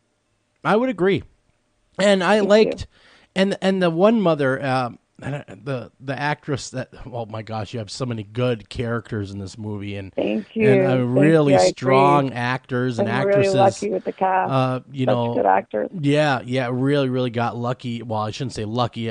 You did a skillful job of utilizing your talent as well. But how the one of the things in the movie where she says, "Well, I need to take care of me," was really telling about where she was with her own daughter's life. Yeah. Well, I think that we're really a pretty narcissistic culture at this point, and there's a lot of emphasis on ourselves, focus on ourselves. I mean, I feel like that line I heard someone actually say. A lot of these lines I've heard people actually say, and I think that's really, hopefully, makes for good dialogue. I have a. I really think it's important to write the way that people speak, especially if you're writing a contemporary piece, the way that people speak now. And I find that to feel false often. I watch Hollywood films, and I don't know who talks like that. Yeah. I don't know who says that to each other. I'm out of the movie because of the dialogue. It's so bad and kind of somehow embarrassing. I always felt embarrassed. Like, oh God, poor actor who had to say those lines. And I wanted something really different here. And I wanted things that the way people really talk to each other and the brutality of when people talk to each other, the way they say things and kind of carelessly. Because I think we're much more careless as a culture these days and don't think before we see things. There's not as much ramifications for it anymore. Yeah, the filter's gone. There's a casualness, I think, nowadays, and also that's to me one of the problems of cyberbullying is it's so easy to send a text. You don't think of how it's going to affect someone else or how they'll feel. I think we're really losing empathy and compassion within the sort of phone addiction and self-obsession that we face. And that line, to me, is part of that. And her focus on herself and her confusion and her hypocrisy in that character is to me, a modern problem. And also part of the human condition. I mean, we're all hypocrites, let's face it. Oh, absolutely we are. Deep down inside. Heck yeah. I think that's also something that we really lose with this modern, we're all brands. We're advertising ourselves all the time on Instagram all day long about how great we are. And, I ate the best burger. My life is great. I'm at a party every night. It's a falsified, curated existence of that you're doing great all the time, which is, it feels creepy and not real. Tara, to me, I wanted to make a horror movie in some ways with that in mind. Like, this is really creepy. We're living out these lives that are totally falsified and fabricated, and it's getting weird. I think it's only going to get weirder. I would agree. I'm a huge fan of movies like Videodrome and these kind of almost like early social commentary that Cronenberg did back in the day. And I think in some ways that's also that's an ode to that too. Because can you imagine if he, I don't know. I just think it's something hopefully that people, I think people when they do watch it, and my premiere was last night at MoMA. It was really exciting, you guys. The crowd loved it, and I'm so appreciative of being able. I think it's the first time they premiered a horror movie, so it feels historic to have done it at MoMA. And people really loved it. They really got it. It really made people think and feel, and really disturbed and affected and scared and terrified. And I love all that. That means that that's an interesting movie. Hopefully, Tara, question. Sure. Prepare yourself. Gird your loins. Are you ready? Gird your loins. All right, here we go. Is the selfie culture a culture of death? Wow. Well, I like it. Is a selfie culture a culture of death? That's pretty dark. That is dark. Ouch. Well, in some ways, if you're so focused in the mirror, I mean, isn't it the story of Narcissus where he falls?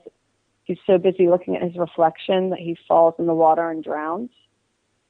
So I guess it is the classic Greek tragedy. Okay, can I share with you guys something I actually witnessed for myself, dealing with cell phones and people on cell phones? I watched a young man on a cell phone texting walk directly into a bus. I mean, it's parked. The bus is parked.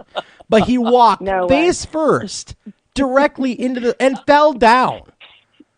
And I watched it, and had I been quick enough with my own phone, I could have caught this. But he's sitting there texting away. See, this is my question. Did you video it? I did not. I was minding my own business. This to me would have been really modern. If you watched a guy walking, who's stuck in his phone, reading his phone, he walks into a bus. And he dies, and you're videoing it. Oh my God, that would have been. That to me is a it's modern. Postmodern. Yeah, that would. But I watched this young guy. He's just texting away, not even looking up, not even aware of his own surroundings. Walks directly into the side of a bus. It's a bus, okay? It's not a Volkswagen Beetle here. It's a bus with a giant advertisement for After Hours AM on the side of it, mind you. And he walked right into it. It's terrible. That's terrible. But I don't think it's so surprising. I live in New York City, and people walk into each other and bump into each other all day long. While texting, they don't look up from their phones. I think nowadays it's not even. I think even a few years ago when I wrote this, it was sort of a little bit offensive if you sat through a dinner and just looked at your phone the whole time. Like, it was still a little bit like that wasn't cool or acceptable. Now something's happened in the past few years. Like, it's totally acceptable to have your phone next to you looking at it the whole time. Everyone does it. Yeah. No one thinks it's rude. I think it's really, it feels pretty, to me that feels kind of scary. I would agree. We're not in a time where we can be present and there's no more being, there's only seeming. Yes. I would totally agree with you. It's like you just said, even when we were children, when we were kids, if it was dinner time, you sat down at a table with the family, most of us, and that was, and you talked. That was your time of family time, and you kind of figured out what's going on. Now, you go to any restaurant or anything, everybody's got the phone, everyone's face is in it. No one's actually conversing anymore. And all kids have the iPad. Exactly. And not to go too deep into this, but it's such a distraction to the point where most people don't even understand what's going on around them. I mean, things are going on in your own world that you don't even understand because you haven't looked up from your iPad long enough to figure things out. And it's scary because this is the next generation of people that would be running this country. Yeah, I agree. Well, the thing is, it's not only kids. No, it's not. Sarah pointed out at the beginning of the film, it was the parents, it was the adults who, I think it's totally the parents that dictate that. Oh, absolutely. Are more on their phones than kids, and that's why kids then want the phone. Yep. So like monkey see, monkey do. It's just what happens. But it's also, they see everyone on the phone all the time. Well, it's like I have a 14-year-old daughter, and she believes that she needs an iPhone every year to keep up with her friends. It's like, are you kidding me? How is she doing with cyberbullying? You know what? We have actually taken a stand against it and said, no more internet for you. No more of this crap for you. You're going to be a kid. You're not going to worry about this anymore. And we're trying. It's just a little experiment, and it's working very well. To me, it's real life horror stories. And you go online and you look up what happened with Amanda Todd or Ryan's story. If you go on ryanstory.com and read about the story, it's horrifying. To me, it's just horrifying, and it's so much more terrifying what people are capable of to each other than any ghost story or any by far. paranormal or any kind of torture porn or whatever you want to call it. I think really the brutality of the cruelty and how kids feel so isolated and desperate, and that there's no way out, and that they can't escape it, and that it goes on. It's really like a haunting. If you think about it, it doesn't stop. Yeah. They can't go home. Like, I was badly bullied as a kid from about 10 to 12, really badly on the bus. But I could go home and have a break, and then the nightmare wouldn't start again until I had to go to school in the morning. So there was some reprieve from it. Yeah, and but now these kids today, there's no end. They can't, even if you put your phone, over there, or try to lock it away, like, it's still going on. It's still going on. And that's really sad. And it's for all the world to see. Yeah. And if you think about it, these kids, it could affect their first job. Yep. It could affect getting into college. It could affect like their first love interest. Mm-hmm. Even when they go to change schools, it follows them there. Like the Amanda Todd story, it's so heartbreaking. But she changed schools 3 times and it just got worse.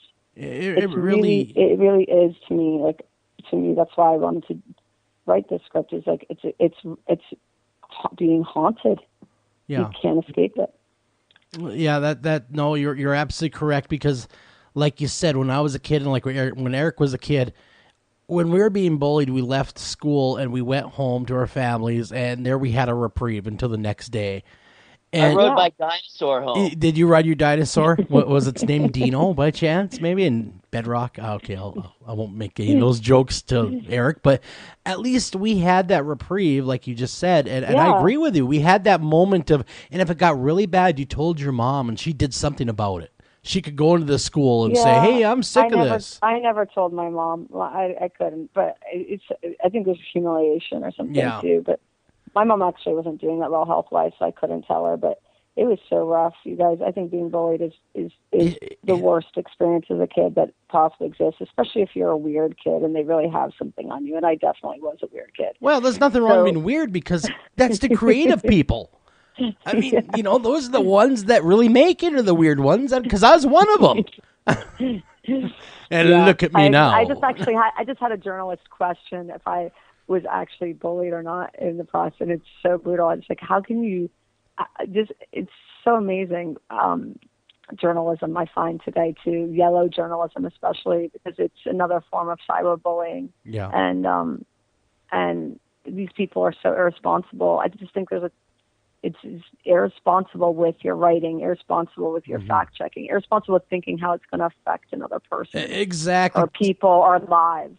Tara, unfortunately, we have to run the break. Can you hang around till after the break? I'd like to get more in depth in the bullying and more into the movie about some of the thought process and stuff. If you don't mind hanging around, we'd love to have you. Yeah, I would love it. All right, guys, don't go anymore. We also have to give a big shout out to Eli Roth. Oh yeah, Eli Roth. He is a listener of After Hours AM. So Eli, if you're out there, email us, call us. You know the drill. Yeah, we're giving you a shout out. Come on, join the conversation if you have anything to add.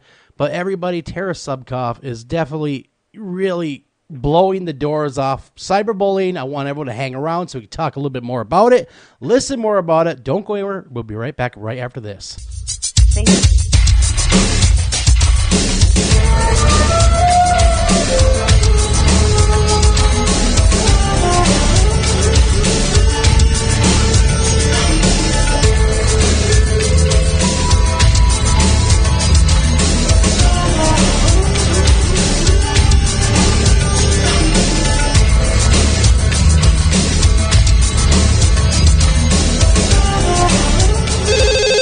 Ranger Station, Ranger speaking. Yeah, hi. I'd like to report a bear sighting. Location. My backyard. Oh, your backyard. Try telling a bear that. I did, and this bear talked back. Talking bear, that's rich. No, wait, it was Smokey Bear. Smokey? Why didn't you say so? I did say so. Continue. I was burning yard waste. No, boy. He told me to burn legally and responsibly, and to remember that if it's too hot to touch, it's too hot to leave. And as always, he's right. 9 out of 10 wildfires are caused by humans. That means 9 out of 10 wildfires can be prevented. Yeah, I know that now. Thanks to me.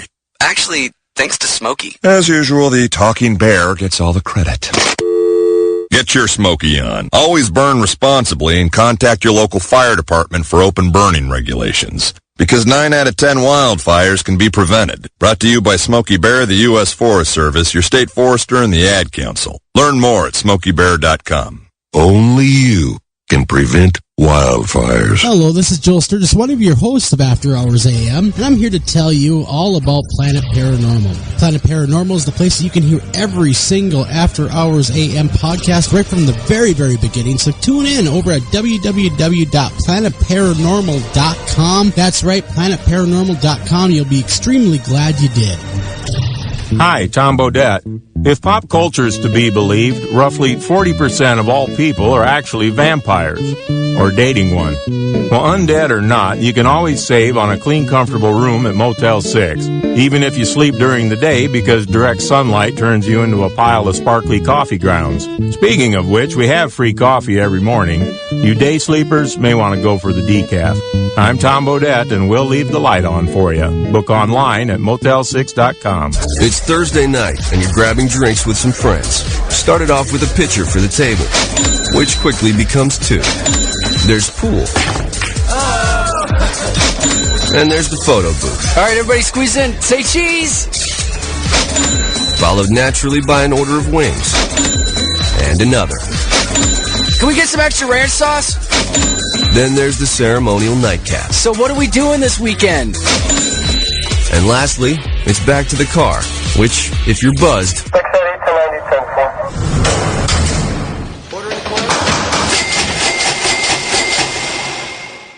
could be the most expensive night of your life. Getting pulled over for buzzed driving could cost you around $10,000 in fines, legal fees, and increased insurance rates. Nothing kills a buzz like getting pulled over for buzzed driving, because buzzed driving is drunk driving. Brought to you by the National Highway Traffic Safety Administration and the Ad Council. Do you have a question for our guest tonight? Don't feel like calling the show? Not a problem. Email those questions to afterhoursam@gmail.com. Again, that's afterhoursam@gmail.com.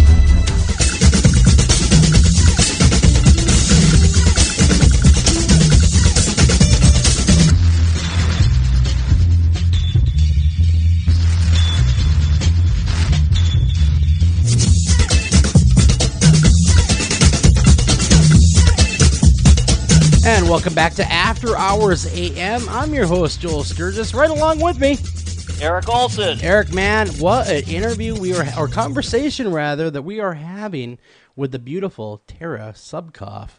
And she, thank you guys. She's a hottie, all right. Well, you know what? Doing her film career and thinking, I remember her. I do. I've seen many films that she was in, and quite honestly, again, I'd like to thank you for sitting in with us again for the second part of the hour. During the break, we were talking about being weird, and being weird's cool. A little musician I know from my area, like I said, named Bob Dylan, he was weird, and he did all right for himself, I would say. Robert Zimmerman? That's right. His parents used to own Zimmerman's Furniture in beautiful downtown Hibbing, Minnesota. But beyond that, one thing that we do have to, as a society, get under control is bullying. I cannot stress enough. What's the answer? I want an answer. I don't know. Are there any answers? Because, I just wish kids could be kids again. Well, Me kids too. are mean, actually. Me too. It'd be great. It'd be great. Kids are little jerks, aren't they? I mean, who knows? Maybe in the future that they'll rebel against cell phones. I mean, maybe there'll be some kind of revolution, the way that Russell Brand is asking for everyone to have a revolution. You know, who knows? Who knows what will happen? I mean, we're only at the tip of the iceberg right now with knowing about technology and they're doing all this stuff now with artificial intelligence and virtual reality, and things could get much weirder and much scarier. And then who knows? Maybe there'll be a real backlash against it all.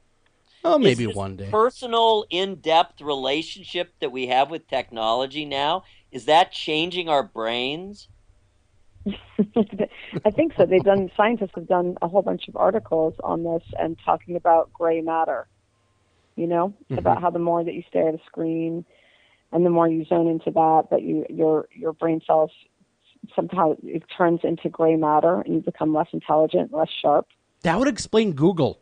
Have you noticed? I don't know if anyone's noticed this. People have become dumber since Google came out, along with autocorrect spelling.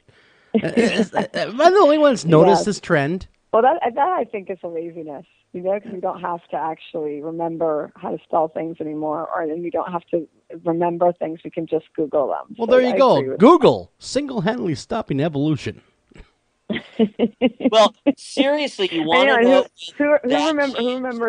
who remembers cell phones? Phone numbers anymore. Even no, I don't. I mean, if your phone's dead, you're kind of.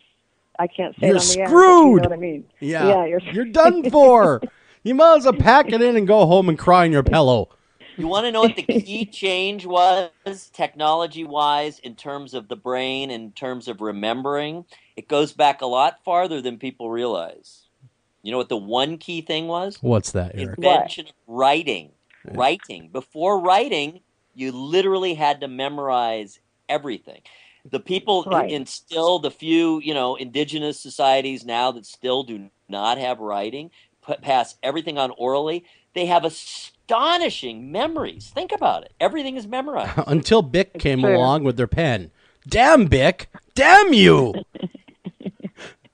Printing, press, writing. Darn you, Heidelberg. Egyptians. No, but I don't know. I think cavemen and cave paintings they were doing back in the earliest. Didn't you guys see that? Began. Jeez, Eric, you have it all figured out, don't you? Where it all went wrong. No, seriously, writing. It's been shown, because there are still some handful of societies that don't write and that do have to remember everything that are true oral traditions, although they're fast disappearing. And their brains are notably different, neurologically different from everyone else's. Oh, interesting.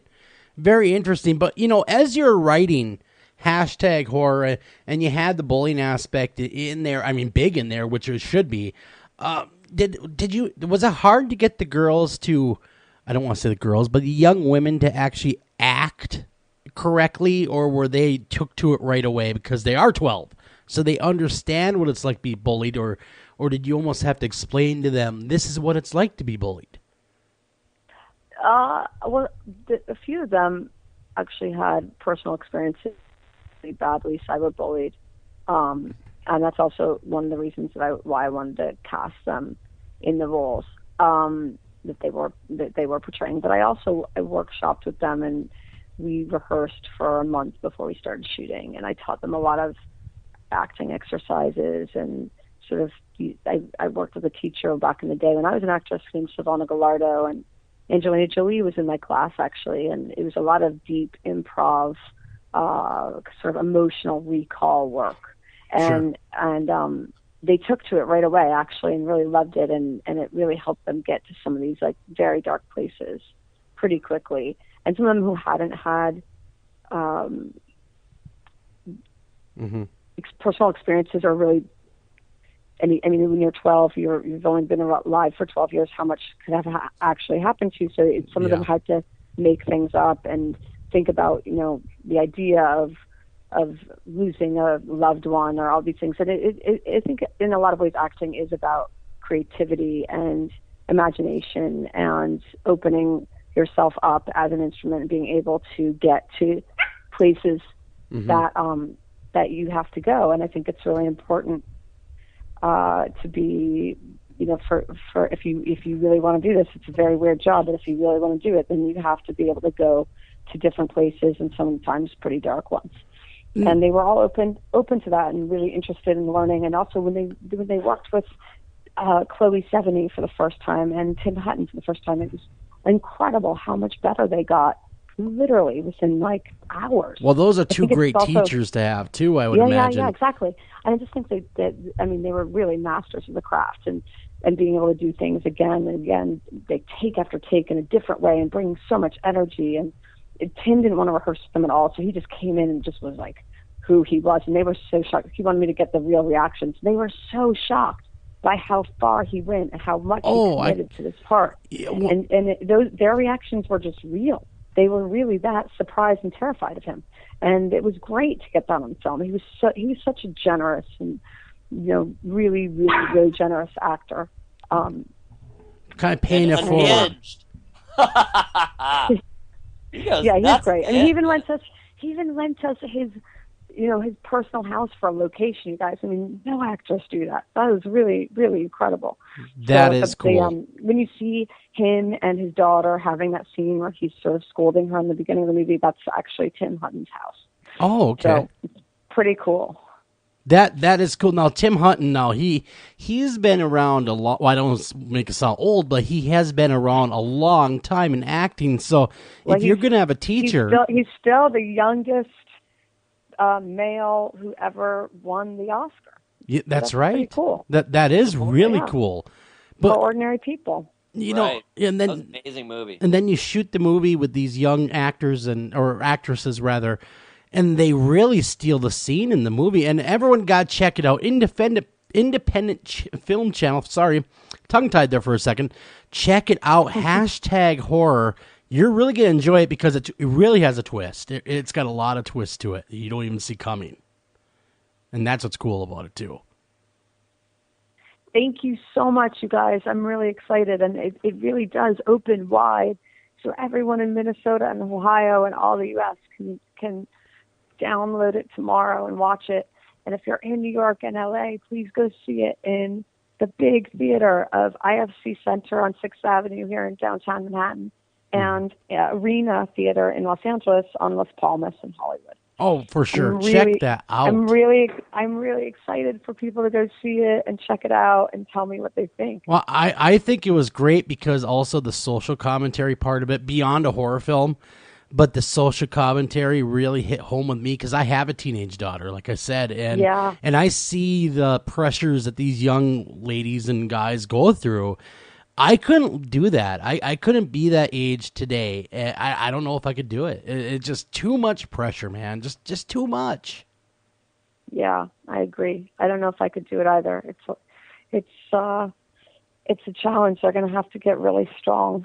Yeah, I mean, at least when you're an adult, you kind of have, most of us, I shouldn't say all of us, but most of us have that area of their life that is their private life.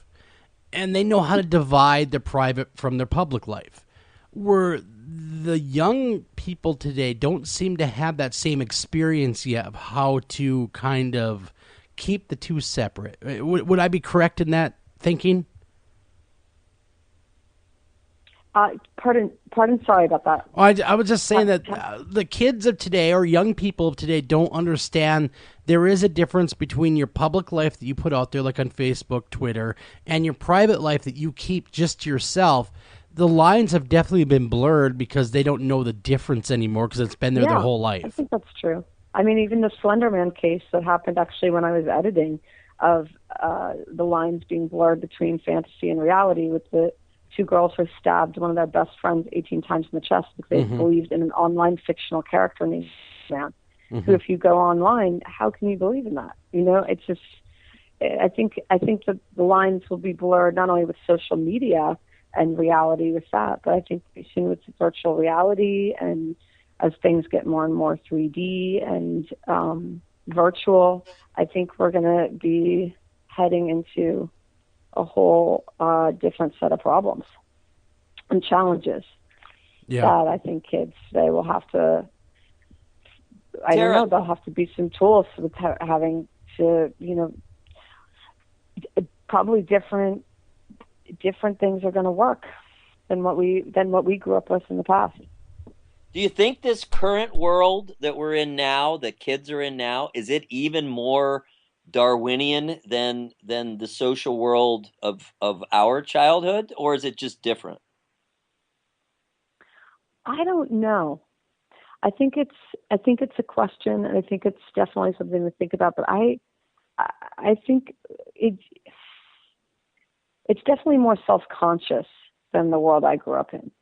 People are very self-conscious and self-aware. I mean, if you think about that, your kids today. I mean, my friends are all this age, now they're 14, and the amount of selfies that is normal to take, and the amount of trying to find a good setting to put yourself in to take a more interesting selfie than the next person is going to take a selfie, and the amount of thinking about this is really weird. We weren't thinking about that. No. I wasn't thinking about that at all. And so I think it does put a lot of emphasis on oneself and what you look like and portray an image to, you know, put out there for the world to see and your peers. And I definitely think that makes it a very different growing up experience. Well said. And I think, and I also do think that I think it is definitely some form of addiction, because I know even with my friends' kids, if I Instagram something, they're the first to respond, and they're the first to respond even if it's like the middle of the night. So I don't know if they sleep with their phones next to them. I think a lot of people do that. I think that's actually the norm, where you sleep with it right next to you. And I think there is this immediacy of wanting to know things and wanting to, you know, and wanting to kind of keep up and sure, it's that constant contact. I definitely made a film about it because it terrifies me. It does me too. I mean, I definitely think write what you know, write what scares you. My the most. gosh, I've met For people. Me, it's not. I'd rather hang out with goats any day of the week than people. I think people are really scary. Now, do you believe in the paranormal? Do you believe in ghosts? Do Do I believe in ghosts? Yeah. Definitely. Really? Have you ever had a weird experience? No, but I mean, I grew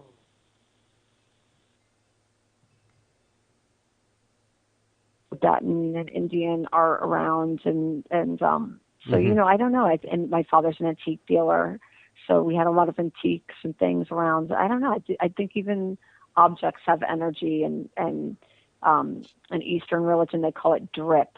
Okay. Where it holds things. So yeah, I think it's beyond our capacity for understanding all the different entities and things that are out there, and what is possible. Now, can we look for? I don't. Can we look for Tara Subkoff to come out with now a paranormal thriller maybe next?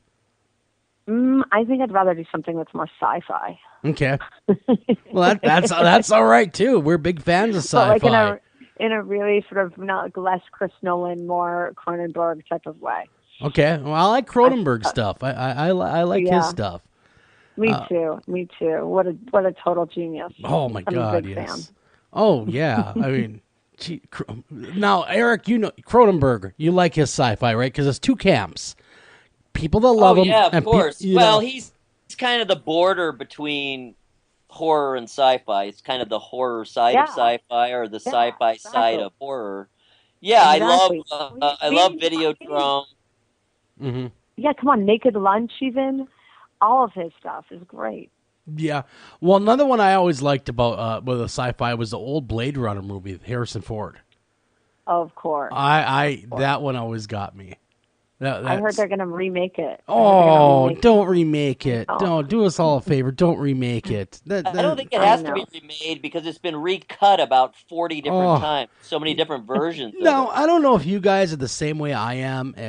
Sometimes remaking a film, and don't get me wrong, I get it. I really do. And you know, kudos to people that work on it. So no slight against anyone in that ilk. But remaking a movie like Poltergeist, did it really need to be remade? I mean, the original was perfect.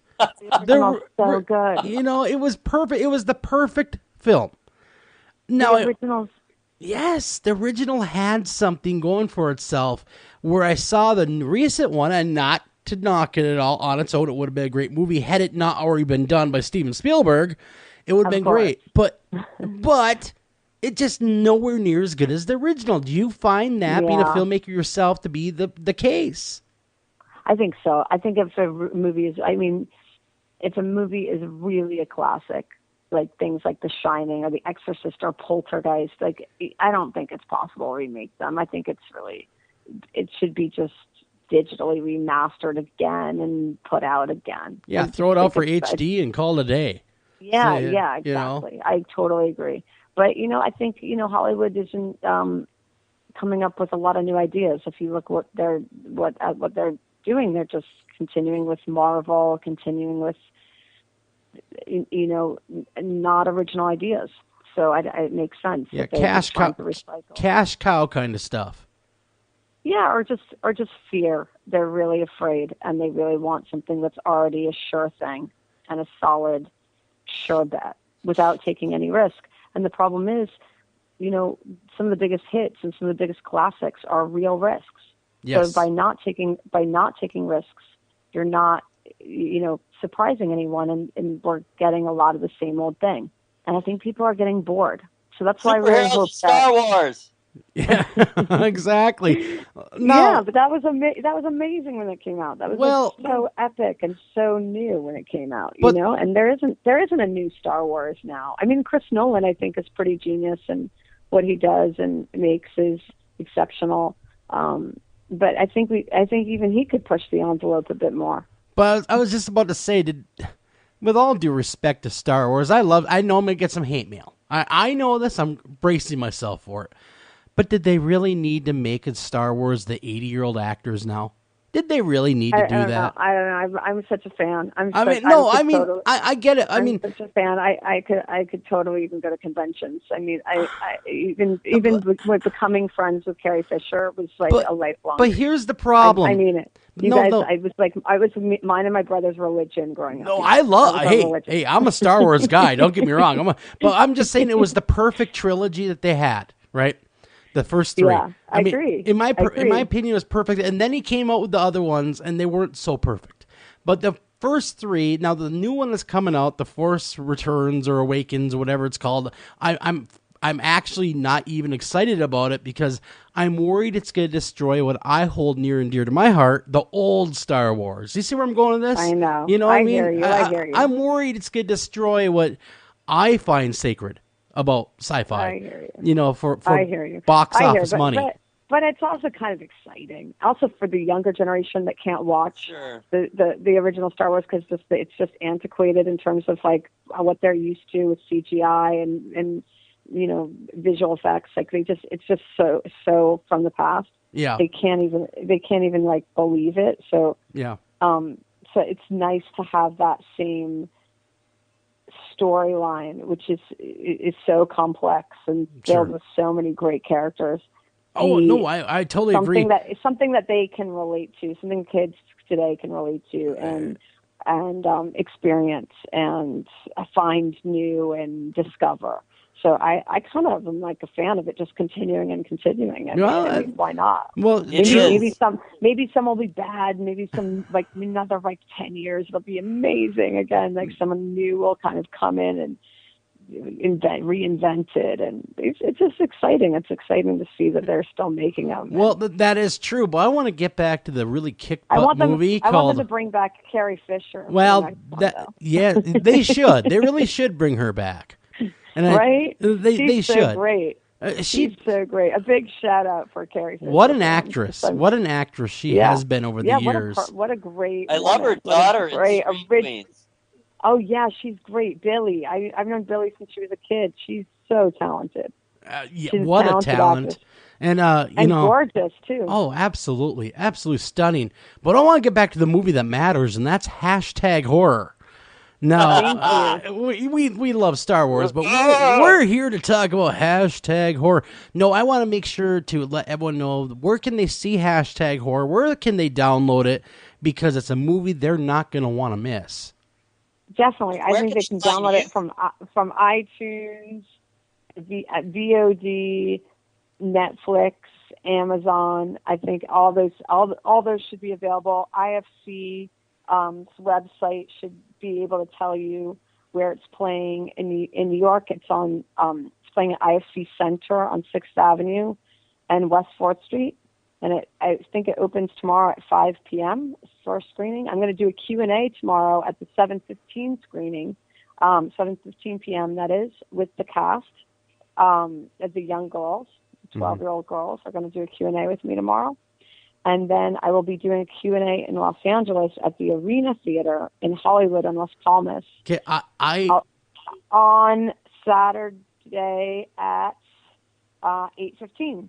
Wow, I was just about to say the Netflix is huge. Thank you, because I'm a big lover of Netflix. But I think, Tara, the next movie you should make, and you don't have to do this, it's just my thoughts, should be zombies eating the people using cell phones. That's or great. Vice versa. Put that in your little brain there for a minute. Think about it. Zombies eating people on cell phones. Or cell phones eating zombies. How about cell phones as zombies? That you look into the screen, it turns you into a zombie. Giant. Apple made the cell phones even bigger, and then they have legs and feet, and they turn into